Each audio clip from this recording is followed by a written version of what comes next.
Bijouterie Pansou, Manulchanoni Logité. VTI vous propose la gamme de produits adaptés à votre projet et budget. VTI, prêt à vous servir. VTI Manulchanoni Logité. Anti-tache tsara be no ampiasaiko manazava ny endriko sady manala tasy. Tsara be manolotra ho anao ny Logité. Yokany fahombiazana miaraka amin'ny Castel manolotra ho anao ny Logité. Efa azonao tsy fahina amin'ny endriny 10 centilitatra. Soyez à l'aise avec Sleepy en regardant Logité. Afetrao amin'ny Sleepy Lady ny fitokisanao. Ankafizan fotoana rehetra. Enao lay izy? Yes, ça y est. Miss Coco, le plaisir Coco, intensément bon. Alors ohatran'ny Logité miaraka amin'ny vokatra spécial. Tsy manam-paharoa ny produit spécial. Total, l'énergie au cœur de l'actualité, vous présente Logité. Total Quartz améliore la protection de votre moteur contre l'usure mécanique pour un moteur plus jeune, plus longtemps. Telma, safidiko numéro 1 malagasy manolotra ho anao.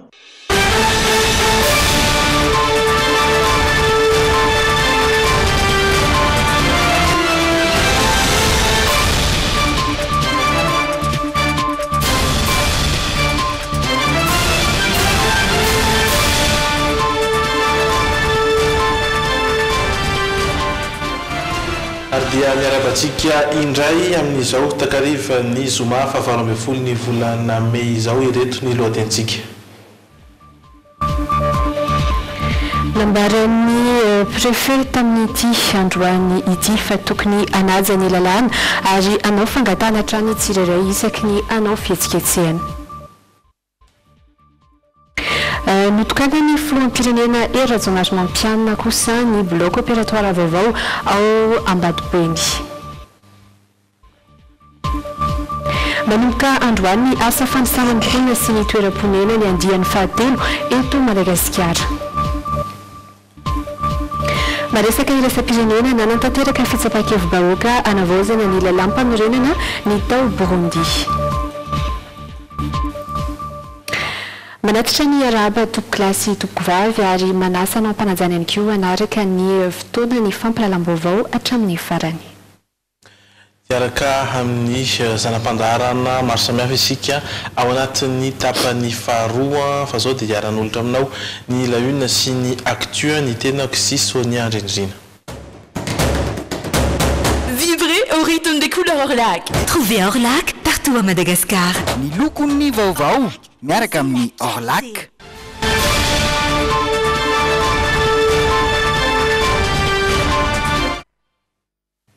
Eny ary fantatra fa nitokana ny bloc opératoire tao Ambatobengy ny filoham-pirenena. Tobim-pahasalamana izay anampy ny CSP2 ao an-toerana izay mandray ny mponina ao anatina commune miisa 12 ao Ambatobengy. Any an-toerana moa Rina Andriamalala sy Kasambola manana mitondra amintsika ny andindiny-baovao kasika izay.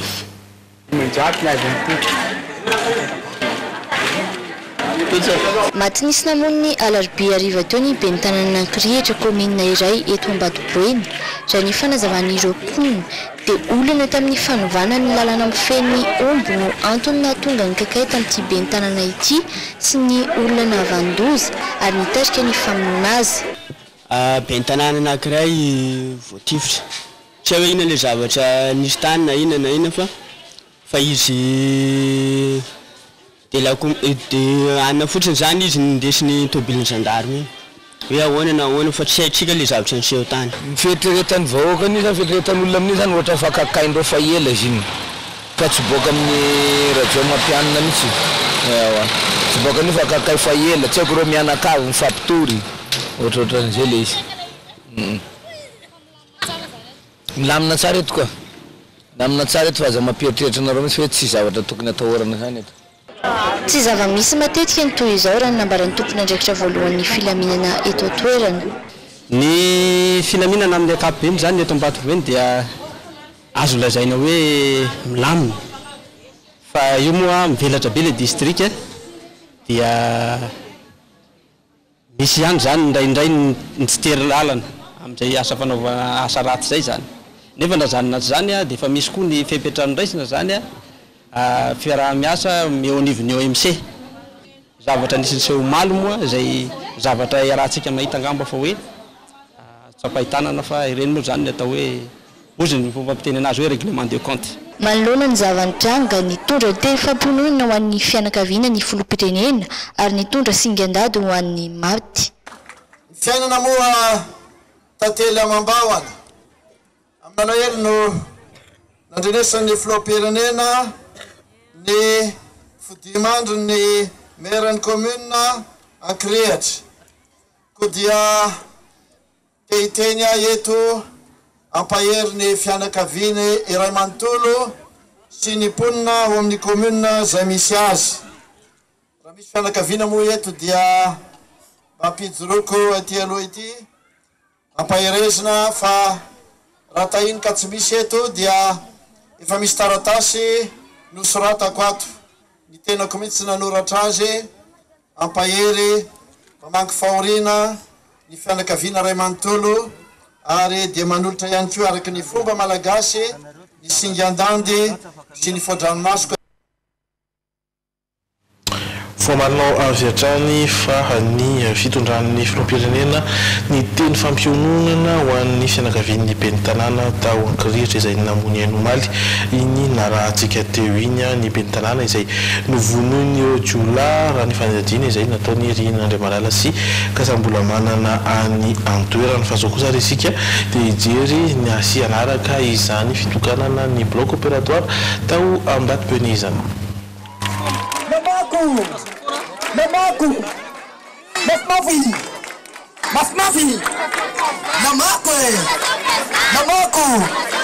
zany filoham-pirenena voafiditsika.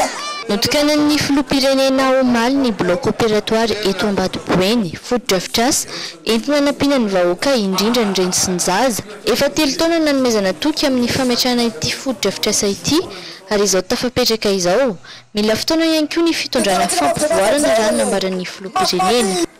Fantatry ny filoham-pirenena fa dia zaho sarobidiny ainy indrindrindrindra eo amin'ny fiterahana betsaka manerana Madagasikara topikilasy topivavy vehivavy sahirana rehefa hiteraka satria lavitra ny hopitaly dia amin'izao fotoana izao efa eto aminareo ny hopitaly manana ny fenitra raisam-pirenena misy ny fandidina ary anareo vehivavy no anisan'ny voalohalarana zay mahatombotra amin'izany topikilasy topivavy. Ankoatra izay amboarina manomboka amin'ny iray volana ny lalana mampitohy ny Ambatofasika amin'ny Ambatoboeny lalana mirefy 520 kilometatra tanjo ny fitondram-panjakana ao anatin'izany ny hanomezana foto-drafitrasa fototra ho an'ny vahoaka ho an'ny Ambatoboeny manokana dia azony atao tsara ny mamatsy voatabin'ny firenena ary azon'ny mpampiasa vola atao tsara ihany koa ny manampy ny tantsaha raha toa misy ny fitoniana. Eto aminareo anefa no manana izay voatabia entina hanamboarana an'izy ireny ko dia efa miady hevitra ny filoham-pirenena amin'ireo mpampiasa vola misy ny efa vonona amin'izao fotoan'izao topikilasy topivavy ka dia izao mandresy lahatra an'ireny isika mba ho tonga eto aminareo anome asy zany anome fampandrosoana zany ary hitondra fivoarana eto amin'ny faritra misy anareo fa zao no lazaiko anareo mila fitoniana isika. Farany apetraka eto ihany koa ny tetikasa famatsiana jiro azo avy amin'ny herin'ny masoandro. Mampidira ny fitesy maro sarera ndesindeso any fofotsokera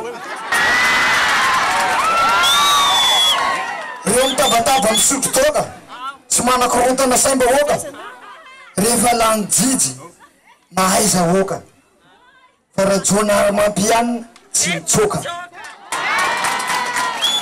Maro dia maro re zava-bita amin'ny faritra hafa sy eto amintsika na dia misy ny sasany mampime sady jamba marenina moana be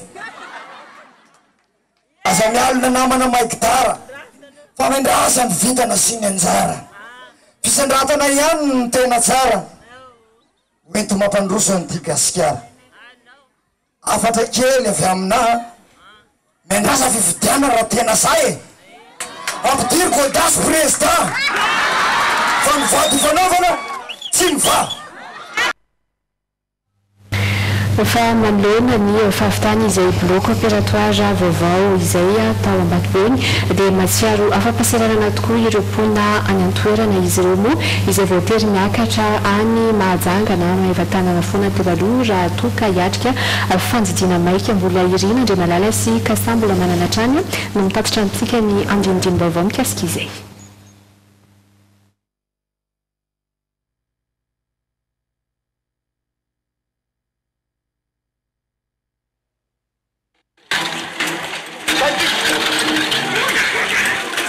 Olana ho an'ny mponina eto Ambatoboeny ny tsy fananana tobim-pahasalamana natokana ho an'ny fandidiana hatramin'izay olona manodidina ny Roetsy mipetraka amin'ny komina Rombefolo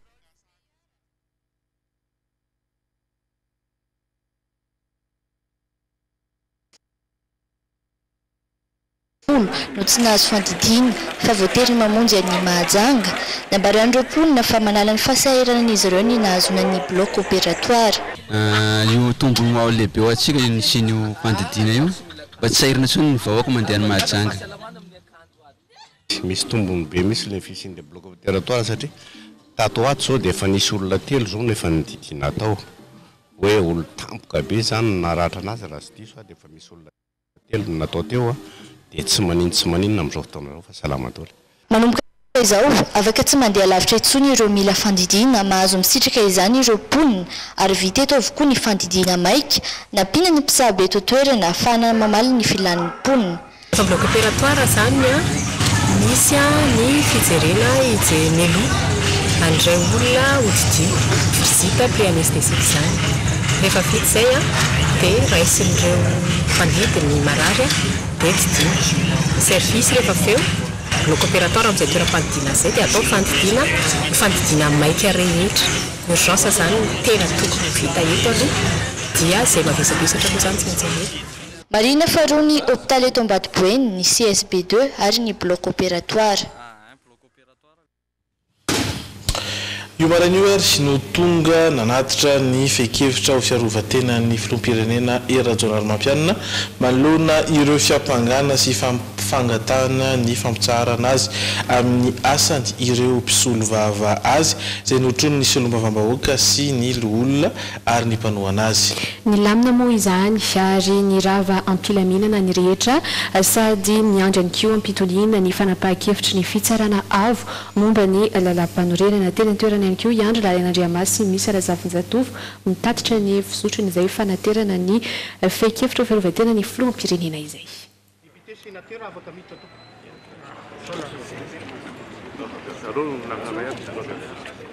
Tsy niandry ny ora farany voalazany lalàna ho famalina fangatahan'ny HCC dia tonga ny rodorody dia tsy ambirao ny fitsarana avy mbola mpanorenana ambodandro ho any maraina ireo solombavam-bahoaka 7 sy ny olona 5 mitariha amin'ny solombavam filoham-pirenena mba hanatina feikevitra fiarovantena amin'ny fimpangana ho an'ny tanjona fananana filoha era-Rajoelina izay fidim-bahoaka. Ka araka ny taratasy voarainay dia tokony apetraka androany alohany amin'ny efatra ny mémoire en France izay fiarovatenan'ny filohan'ny republika era-Rajoelina Mampianina mikasika ny requête de déchéance nataony reto député an'Trézier tsara moa izy zany hoany dia miandry ny fitsaransika satria araka zany hoe au conseil zany manana fahibe dia misy matokitsika fa zay bidy avoakanao azy tokony akasitrahantsika malagasy. Rodorody le parlementaire sy mpikambana avy amin'ny antoko HVM sy Paradis sy mpanohan'ny filoham-pirenena malagasy izay nangina tsy niteny hatr'izay fa mitrotra sy mijoro manoloana ireo tsy fanaran-dalàna maro sisy fanarahana ny lalam-panorenana ary tsy fanajanona ny mpanjakana misy ara-dalàna. Mampita hafatra izahay parlementaire miaro ny fitondram-panjakana fa tokony arahana amin'ny atsipriana ny lalam-panorenana asar-piaro izahay ny tokony anarahana amin'ny atsipriana ihany koa ny principe de séparation des pouvoirs zany hoe fisarahana fahefana ka tsy tokony hisy mihitsy ny tsinjitsinjy na ny teritery izay atao amin'ny androm-panjakana toy ny HCC manoloana ny didim-pitsarana izay ho avoakany. ndreto izahay zay mitaky an'izany fampiarana lalam-pandrenana tsy misy tomika izany ary manameloka ny fandikan-dalàna rehetra, manameloka ny fanonganam-panjakana, manameloka ny fikasahana anao tetezamita vaovao satria izany rehetra izany dia fandikana lalam-pandrenana. Koa izany dia eto zahay mitsaka ary mandala hatrany ny demokrasia ary zay mifototra ny fitonena zay atao eto amin'ny tany sy ny firenena. Ary ampahafantarina hoe vahoaka malagasy rehetra fa dia mbola nao taty zay tsy ela erin'ny région rehetra. Ampahafantarina fa hoe ao andamboso ny vahoaka malagasy rehetra izany finoa endry sy manadra ny lalàna velona eto amin'ny tany sy ny firenena. Fa fifidianana ihany no atao alternance de pouvoir démocratique no ampandroso amin'ny malagasy. Teo velan'ny lapa dia volamina ireo vahoaka marobe manohana filopenina malagasy sy ny tonga ara-dalàna. Filoham-pirenena voafidy ara-pomba demokratika Andriamatora Jaonary Mampianina. Zay olona pikara marady rehetrarehetra zao ny analana azy eto amin'ity firenena ity miandrasa fifidianana rehefa tsy tian'ny olona izy dia tsy lany zany fa aloha izy aloha andany mandany zay efa verena dinihana le lalàna dia verina ny Tsimbazaka fianina andavan'ny vahoaka ny Karama zay. Manao fahitanareo izany somary vahoaka nefa tsy miasa dia dia aza mena vola izy langava zay zao tokony mena an'ireo Karama indray meo anay. Okey? Tapon Karamany dia ty koa ny avatra misy ankizy mbola mianatra ao anala fanadinana zanaky ny mafiady zanaky reny député reny mianatra any amin'ny collège de France manena zana tsy alany amin'ny grève anampitosika anazy eo zanaky ny mafiady nitarisiny andeha ihany andeha tolony rariny zany marahialy zany zanakay zay mafiady ahoana zanakay izy tomba ihany zareo zao ampedina ny samy mpianatra misy olona matangery sadradina samy mpianatra koa efa miteny hoe milatsa zay te hilatsaka dia hita zay tiany vahoaka. Taoreo izay dia niravam-pilaminana ny rehetra teo anaty trano mpitany filaminana marobe dia tia milapan'ny fitsanana avy milampandrenana androany maraina. Etsankilan'izay kosa dia midoy tahaka ny mahazatra ny hetsika ataon'ireo solombavam-bahoaka ny fanovana. Hetsika izay efa naharitra iray volana teo izay ny fampiresaka mikasika izay indrindra tamin'ny prefektura ny tanàna Antananarivo androany Pierre Razafindramanana sy Anjara Kotinorainy nambaran'ny prefet Antananarivo no fa tokony anaja ny lalàna ary anao fangatahana trano ny tsirairay rehefa anatanteraka fihetsiketsehana. Isan'andro dia mifampitoana eto amin'ny kianja ny 13 Mey ireo député ny fanovana. Eto araka izany no anambaran'izy ireo ny toerana novandiabe tsy mifanaraka amin'ny tokony ho ataony izy zany. Na ireo député manohana ny fitondrana ihany koa aza tafaroboka tamin'izany izy ireo izay tokony hanaja ny ara-dalàna. Nitohana tao anatin'ny ora maromaro ny fifamoivoizana tamin'ny fotoana nidinan'ireto député ny fanovana Andarambe ireto. Voatery ny valalana izao ohatra ireto mpamily fiara ireto. Misy mihitsy misy fitraika roatra tournée zao ndraindray mahavita evatra dimy nefa lasa mihena be nefa vola patron tsy maintsy enjea.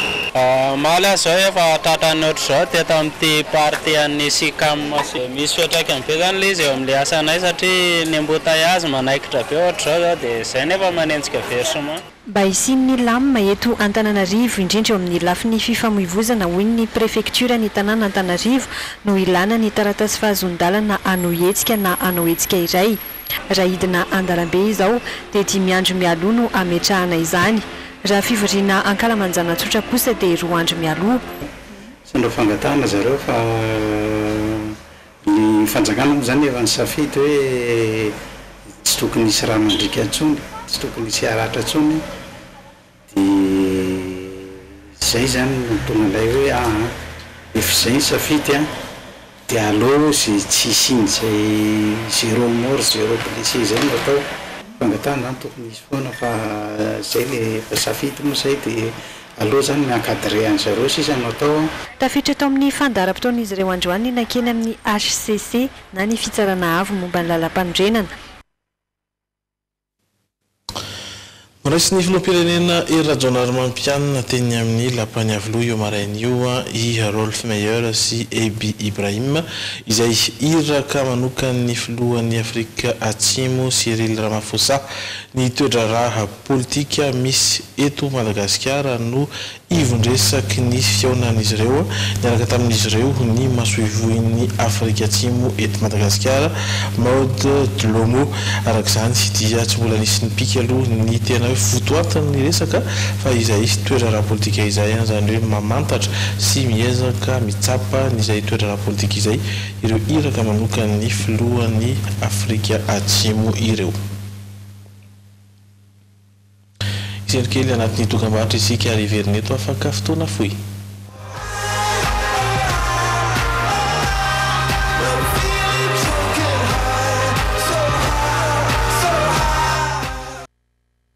Isaorananao mbola miaraka aminay amin'izao takariva izao manomboka androany ny asa fanisana ny ponina sy ny toeram-ponenana andian'ny fahatelo eto Madagasikara.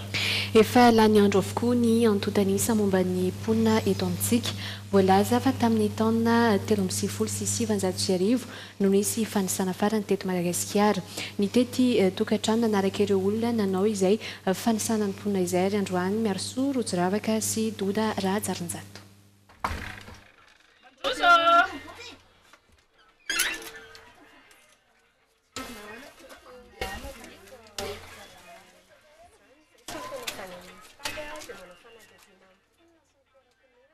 Mitsinjara 17 amin'ny zato ny faritra anaovana ny fanisana ato anatin'ny boriboritany fahefatra. Anisan'izany ny eto Nosy Ambohibarikely. Recensement général de la population andian'ny fahatelo dia amin'ny fampiasantsika ty numéro national de dénombrement 62 tsika zao eo amin'ilay trano fa 17 zany ty amin'ilay nasiny le kizy an'ilay numéro. Mifototra kokoa amin'ny fanisana ireo toeram-ponenana aloha ny asa mandritra ny herinandro.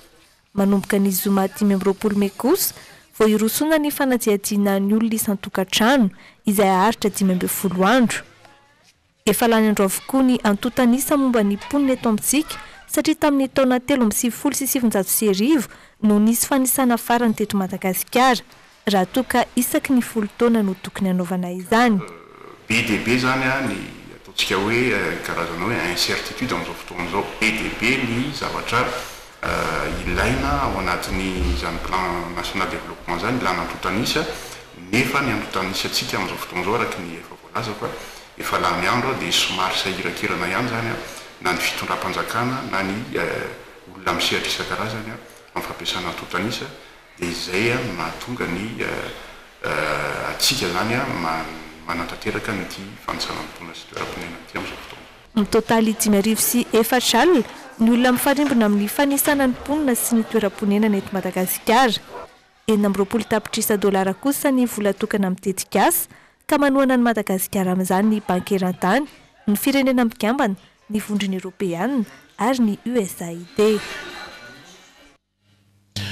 Lafy ny fizahantany kosa tsy misy antraikany amin'ny hetsika ho fampivoarana ny tontolon'ny fizahantany eto amintsika ny fikorotana izay misy eto amin'ny firenena.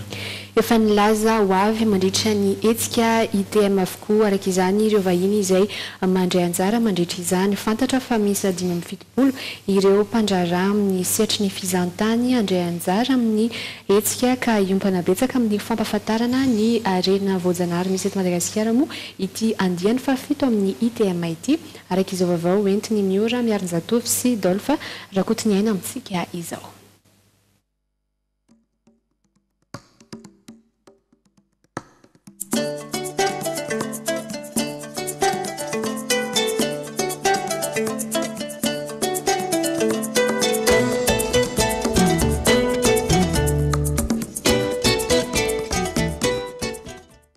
Hetsika iray isariana ny mpizahantany ho avy eto Madagasikara ny ITM. Ny taona 17 ohatra dia nampiakatra ny tany mpizahantany ho 50 isanjato teto Madagasikara ity hetsika ity. Mananika ny andiany fafito izy amin'ity taona 24 ity. Nambaran'ireo mpikarakara fa na eo aza ny savorivory misy eto amin'ny firenena dia tsy manakana ireo mpizahantany hitsidika ny Madagasikara izany. Efa maro arak'izany ireo vahiny namaly ny antso amin'ny fahatongavan'izy ireo. Ny fahatongavan'ny vahiny aloha dia hatramin'izao dia confirmé daholo ireo tour opérateur, agence de voyage, blogueur any avy any France, Allemagne, Chine, Hongrie zay tokony ho tonga eto Madagasikara donc tsy isy olana mihitsy hatramin'izao fa dia mandeha arak'izay nieritreretina ny ITM sy ny fikarakarana azy. Fantatra fa 5.70 ireo mpandraharaha eo amin'ny lafin'ny fizahantany no andray anjara amin'ity hetsika ity. Iompana-betsaka amin'ny fampahafantarana ny harena voajanahary eto Madagasikara ity andiany fa fito ity. Ao anatin'ny hetsika nefa dia afaka mifampiraharaha amin'ireo mpandraharaha vahiny ihany koa ny mpandraharaha malagasy. Manantena mihitsy zany zay amin'ity taon'ity vokatra manomboka amin'ny haute saison zany amin'ny fahatongavan'ny sinoa ary amin'ny ETM zany mbola misy agence de voyage sinoa anankifolo mbola ho avy dia zany dia tena mbola manamarika hoe tena mbola tena hoe lina amin'ilay Madagasikara mihitsy zany ny sinoa amin'ny fahafantarantsika anazy moa dia hoe ny tena tia makaty dia mijery ny allée des baobab sy mijery ny zavaboary indrindra fa ny forêt primaire sy ny lémurien. Ny raiky amin'ny telopolo hatramin'ny telo jona ho avy izao ny ITM mandiany fafito etsy amin'ny village voaran-dotapenaka. Hatreto efa feno hatramin'ny 5.70 isanjato ireo trano eva. Anoizatsika ny fotoana kosa dia fampisehoana fampiratiana iray avy ihany koa satria dia efa vonona ny mpikarakara sy ny mpandray anjara amin'ny Egio Show andian'ny fadimy. Iray andro mialohan'ny hetsika efa tafatsangana avokoa ireo trano eva izay andray anjara mandritra izany no mananika ny 50 eo moa izay trano eva izay afaka ny Egio Show andian'ny fadimy satria dia misy sehatra manokana natokana ho an'ny ankizy kely eny amin'ny plaza Ampeflo kosa no anatanterahana ny hetsika ho an'izay kolontsaina aziatika izay manomboka rampitso asabotsy hatramin'ny alatsinainy fa 20 ny volana May eo avy izao.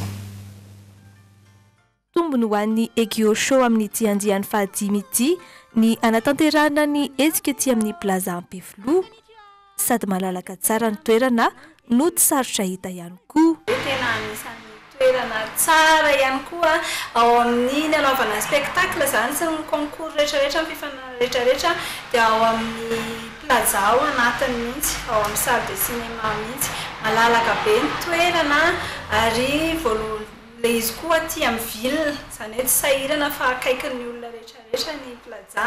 Iray andro mialohan'ny anombohan'ny hetsika efa hitantsika amin'ny sary fa tafatsangana avokoa ireo trano eva izay mananika ny 50. Midika izany fa samy efa vonona na ny mpikarakara na ireo mpandray anjara ka isika mpitsidika sisa no andrasana. Ampiavaka ny Egio Show amin'ny tindry mitoraka ity kosa ny fisian'ny sehatra manokana ho an'ny ankizy kely. Mbola tsy fahita tao anatin'ny Egio Show ny espace tout petit zany hoe ho an'ny zazakely tena kilalao natokana ho an'ny zazakely rehetra afaka tonga andray aman-dreny mitondra ny ankizy kely ao koa moa ny karazana jeu de société izay hoe ahafahan'ny olon-dehibe mandray anjara. Kilalao maro sy fanentanana samihafa no miandry antsika ety Ampeflo mandritra ny 3 andro isian'ny Egio Show. Ho antsika mpankafy ny kolontsaina japonais dia isy ihany koa ny fifaninanana izay maimaim-poana ny fisoratana anarana nefa ahazoana loka tsara sy marobe.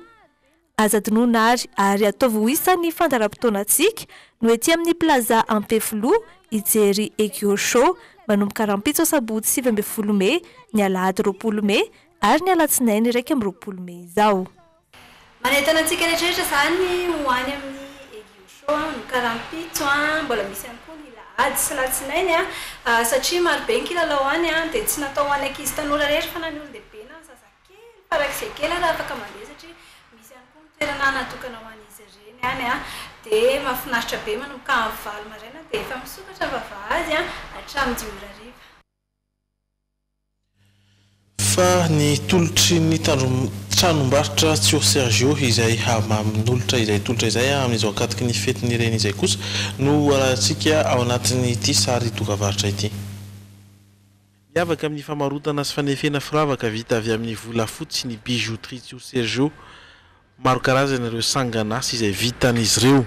Ny bijouterie Tsio Sergio dia manolotra ho antsika fihenam-bidy manomboka amin'ny 20 isanjato. Ahitana izay fihenam-bidy izay avokoa ny firavaka rehetra vita amin'ny volafotsy izay ato aminay. Misy ihany koa ny firavaka ny collier sy pendentif manomboka amin'ny vidiny 75 000 francs na 10,000 sy 1 alina ariary. Manao tolotra manokana ho an'ny fetin'ny reny ny boutique ankehitriny. Fihenam-bidy amin'ireo entana izay amidy ary vokatra vita avy amin'ny volafotsy sy volamena mitambatra ihany koa. maro isan-karazany ihany koa ny parure na ny bijoux misy ny peratra kavina pendentif bracelet izay mitovy ahitana fihenam-bidy ihany koa izy ireo misy loko maro isan-karazany natokana ho an'ny renim-pianakaviana mihitsiny afaka manao safidy ianao afaka mandray commande ihany koa izahay. Manomboka ny sabotsy zao no hampiarana ny tolotra eny amin'ny tranombarotra Tsior Sergio ao amin'ny Victoria Plaza Antanimena sy ny Avant Center Beoririka. Mialohan'ny fetin'ireny dia efa akaiky hakatoka mihitsy ny fetin'ny Pentecoste. Manoloana izany ara dia misy ny hetsika izay karakarain'ny Global Action etsy amin'ny club nautique Ivato amin'io andro ny alatsinainy ny Pentecoste io artista marobe no ho tonga anafana ny lanonana eny an-toerana izay anasanantsika rehetra araka ity fanadihadiana manaraka.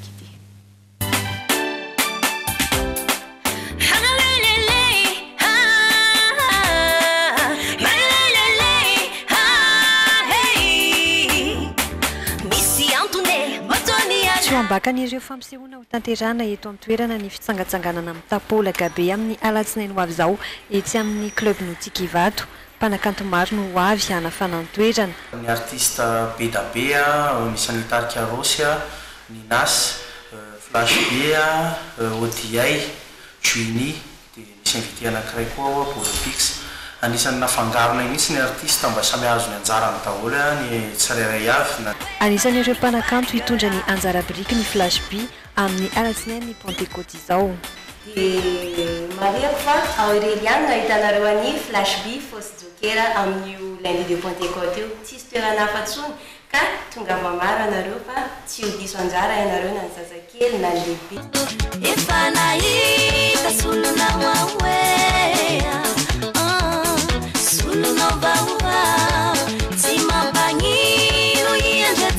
Iavaka ny hetsika nanome tokony mpikarakara fa ho afa-pony tsirairay. Toerana fitsangatsanganana ny club nautique ho antsika fianakaviana satria misy bozaka afaka mitondra tsihy afaka fitsangatsanganana tanteraka mihitsy sady misy spectacle misy kilalao an'ny ankizy. Anisan'ny ampiavaka ny spectacle amin'ny lundi de Pentecôte amin'ny club nautique dia ny fisian'ny afomanga goavana. Afomanga samy hafa mihitsy satria ny Tarika Rosy dia hitondra ny afomanga anazy manokana dia izay mpikarakara koa mbola manana ny afomanga izay nafarany manokana dia anisan'ny nampiavaka amin'ny fety eny amin'ny club nautique ny fisian'ny afomanga. Isokatra amin'ny valora maraina ny vavahady amin'ny fotoana io amin'ny folora kosa no anomboka ny feo. Mirary dia mirary ny fididirana ko tongava ary maro.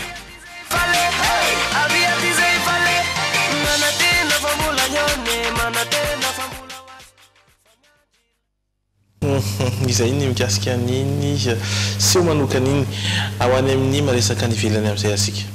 Nanantanteraka fitsapan-kevim-bahoaka navaozana ny lalampanorenana ireo mponina tao Burundi fanavaozana izay manome fahefana ny filoha burundais Pierre Nkurunziza hitantana ny firenena hatramin'ny taona 2024 nisy korontana nitranga moa tao an-toerana nandritra izay fitsapan-kevim-bahoaka izay.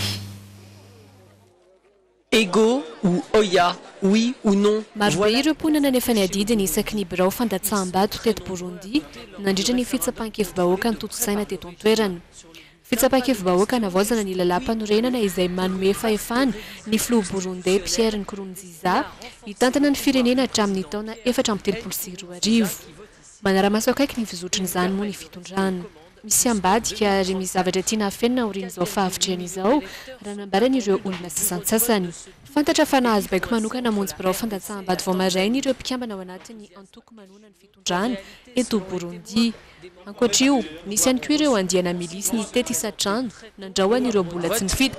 Et les milices redoutées de la Ligue de jeunesse du Madina fa isana namarika ny fampelezakevitra tamin'ity fitsapan-kevim-bahoaka ity, ny fakanakiriny, fisamborana ary nisy enana fohy mihitsy azy araka ny tatitry ny fédération ny raisam-pirenena momba ny zon'olombelona.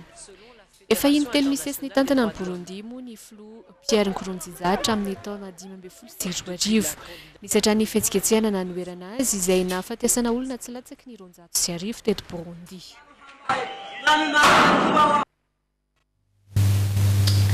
fa ao RDC kosa indray tafakatra 320 ireo namoiny maty ny valanaretina Ebola tao RDC ny 3 amin'izy ireo moa taorian'ny fanambarana ofisialy izay nataony manam-pahefana ao an-toerana mikesika ny fisian'ny valanaretina efa mandeha ankehitriny ny fanentanana samihafa momba ny vaksiny fanefitry ny Ebola ao RDC.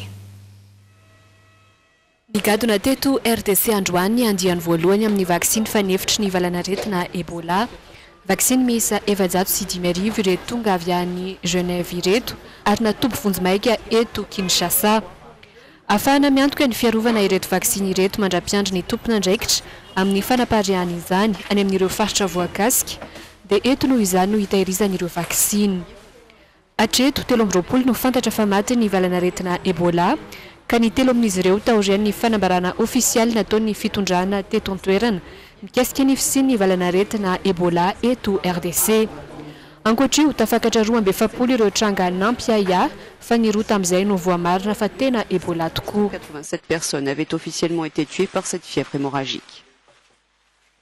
Raha ny tatitra ireo manam-pahefana hatrany dia sambany tamin'ity no nahitana trangana Ebola an-tanan-dehibe teto RDC tao amin'ny tanàna ny Bandaka. Manoloana izany isorohana ny fianaky ny valanaretina isy ny fanentanana samihafa momba ny vaksiny fanefitry ny Ebola. Voalohany amin'izany ireo tompona ndraikitra ara-pahasalamana izay mandray tanana mivantana ireo marary. Ambony dia ambony ny tahan'ny fianaky ny valanaretina eto RDC ary manamafy ny zava-misy eto an-toerana ny vondrona iraisam-pirenena amin'sahana ny fahasalamana na ny OMS.